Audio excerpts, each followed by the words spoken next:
ಮಡಿಕೇರಿಯ ಕೊಡಗು ಜಿಲ್ಲಾ ನ್ಯಾಯಾಲಯಕ್ಕೆ ಅನಾಮಧೇಯ ವ್ಯಕ್ತಿಗಳು ಮತ್ತೊಮ್ಮೆ ಹುಸಿ ಬಾಂಬ್ ಬೆದರಿಕೆ ಹಾಕಿದ್ದಾರೆ. ಮಂಗಳವಾರ ನಸುಕಿನಲ್ಲಿ ಕೋರ್ಟ್ ಅಧಿಕಾರಿಯೊಬ್ಬರಿಗೆ ಅನಾಮಧೇಯ ವ್ಯಕ್ತಿಗಳು ಈ ಮೇಲ್ ಸಂದೇಶ ಕಳಿಸಿದ್ದು, ತಕ್ಷಣ ಎಚ್ಚೆತ್ತುಕೊಂಡ ಪೊಲೀಸ್ ಇಲಾಖೆ ಶೋಧ ಕಾರ್ಯಾಚರಣೆ ನಡೆಸಿದೆ. ಇದೊಂದು ಹುಸಿ ಬಾಂಬ್ ಕರೆ ಎಂಬುದು ದೃಢವಾಗಿದೆ. ಅಪರಿಚಿತರಿಂದ ಬಂದ ಈ ಮೇಲ್ ಸಂದೇಶದಲ್ಲಿ ಮಧ್ಯಾಹ್ನ 2 ಗಂಟೆಗೆ ನ್ಯಾಯಾಲಯ ಕಟ್ಟಡವನ್ನು ಸ್ಫೋಟಿಸುವುದಾಗಿ ಹೇಳಲಾಗಿದೆ. ಕೂಡಲೇ ಎಲ್ಲ ಸಾರ್ವಜನಿಕರನ್ನು ಸ್ಥಳಾಂತರಿಸಿ ಎಂಬ ಎಚ್ಚರಿಕೆಯ ಜೊತೆಗೆ 2 ಐಸಿಸ್ ಆತ್ಮಹತ್ಯಾ ಬಾಂಬರ್ಗಳು ಕೂಡ ಬರಬಹುದು ಎಂದು ಉಲ್ಲೇಖಿಸಲಾಗಿದೆ. ಈ ಸ್ಫೋಟವು ಮುಂಬರುವ ಘಟನೆಗಳಿಗೆ ಸಂಕೇತವಾಗಲಿ ಎಂದು ಇಮೇಲ್ನಲ್ಲಿ ಹೇಳಲಾಗಿದೆ. ಕಳೆದ ಫೆಬ್ರವರಿ 16ರ ಮಂಗಳವಾರ ಕೋರ್ಟಿಗೆ ಹುಸಿ ಬಾಂಬ್ ಬೆದರಿಕೆ ಬಂದಿತ್ತು. ಮತ್ತೆ 4 ತಿಂಗಳ ಬಳಿಕ ಈ ಬಾರಿಯೂ ಮಂಗಳವಾರವೇ ಮತ್ತೊಂದು ಬೆದರಿಕೆ ಸಂದೇಶ ಬಂದಿರುವುದು ವಿಶೇಷ. ಈ ಸಂದೇಶದಲ್ಲಿ ಭಾರತದ ಮುಸ್ಲಿಮರಿಗೆ ಇಂದು ಪವಿತ್ರ ಮಂಗಳವಾರ ಎಂಬ ಉಲ್ಲೇಖವಿದೆ. ಬಳಿಕ ಇದು ಹುಸಿ ಬಾಂಬ್ ಕರೆ ಎಂಬುದು ಸಾಬೀತಾಗಿದೆ. ಪ್ರಕರಣದ ಬಗ್ಗೆ ಜಿಲ್ಲಾ ಮತ್ತು ಸತ್ರ ನ್ಯಾಯಾಧೀಶರಾದ ಮುಮ್ತಾಜ್ ಅವರು ಮಾಧ್ಯಮಗಳೊಂದಿಗೆ ಮಾತನಾಡಿದ್ದಾರೆ.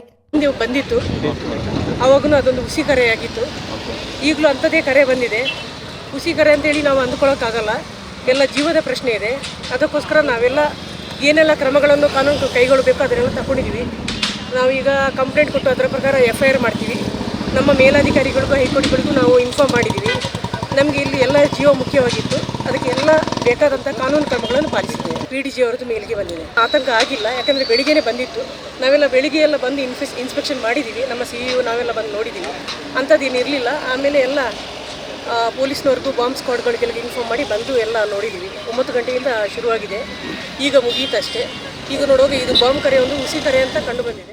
ಬಾಂಬ್ ಬೆದರಿಕೆ ಹಿನ್ನೆಲೆಯಲ್ಲಿ ಕೋರ್ಟ್ ಸಿಬ್ಬಂದಿಗಳು ಆತಂಕಕ್ಕೆ ಒಳಗಾಗಿದ್ದರು. ನ್ಯಾಯಾಲಯದಲ್ಲಿ ಬಿಗಿ ಕಟ್ಟೆಚ್ಚರ ವಹಿಸಲಾಗಿತ್ತು. ಪೊಲೀಸ್ ಶ್ವಾನ ದಳ ಹಾಗೂ ಬಾಂಬ್ ಪತ್ತೆ ದಳದವರನ್ನು ಕರೆಸಲಾಯಿತು. ಕಟ್ಟಡದೊಳಗೆ ಸಾರ್ವಜನಿಕರು, ವಕೀಲರು ಮತ್ತು ಕೋರ್ಟ್ ಸಿಬ್ಬಂದಿಗಳ ಪ್ರವೇಶ ನಿರ್ಬಂಧಿಸಲಾಗಿತ್ತು. ನ್ಯಾಯಾಲಯ ಕಟ್ಟಡ ಸಮುಚ್ಚಯ, ಸಮೀಪದ ಕ್ಯಾಂಟೀನ್ ಕಟ್ಟಡ ಹಾಗೂ ಕೋರ್ಟ್ ಹೊರಾಂಗಣಗಳಲ್ಲಿ ಪೊಲೀಸ್ ಇಲಾಖೆಯ ಶೋಧ ಕಾರ್ಯಾಚರಣೆ ನಡೆಯಿತು. ಇದೊಂದು ಹುಸಿ ಬಾಂಬ್ ಕರೆ ಎಂಬುದು ಸಾಬೀತಾದ ಬಳಿಕ ಕೋರ್ಟಿನೊಳಗೆ ಪ್ರವೇಶಾವಕಾಶ ನೀಡಲಾಯಿತು. ಬಳಿಕ ನ್ಯಾಯಾಂಗ ಕಲಾಪಗಳು ಎಂದಿನಂತೆ ಮುಂದುವರಿದವು. ಚಿತ್ತಾರ ನ್ಯೂಸ್, ಮಡಿಕೇರಿ.